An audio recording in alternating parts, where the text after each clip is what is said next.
I often ask myself, how is it that I believe in God while still having the thoughts that I have? Because every now and then I fall into an existential crisis, and not out of rebellion, but out of awareness. The first time I voiced those questions aloud to a friend, their response was simple: just have faith. Jesus loves you. And I understood what they meant, and I know it came from a good place, but I also felt the limitation of it, because having faith does not exclude the depth and complexity of my thinking. And I see this kind of tension clearly in figures like Jordan Peterson, someone who believes in God but speaks about belief with such intellectual intensity that it almost sounds like disbelief. But it isn't disbelief, it's just consciousness pressing against the limits of doctrine and certainty. I believe much of this comes down to the concept of religion itself.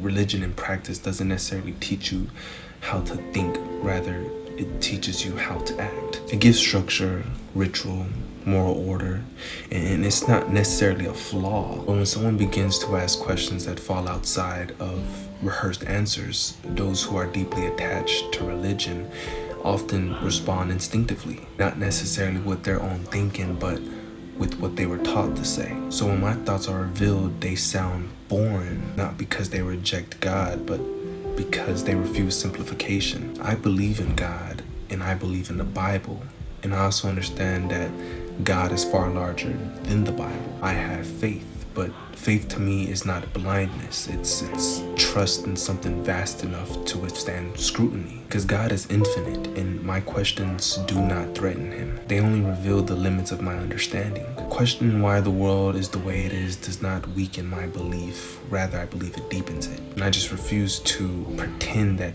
existence is simple just to feel safe.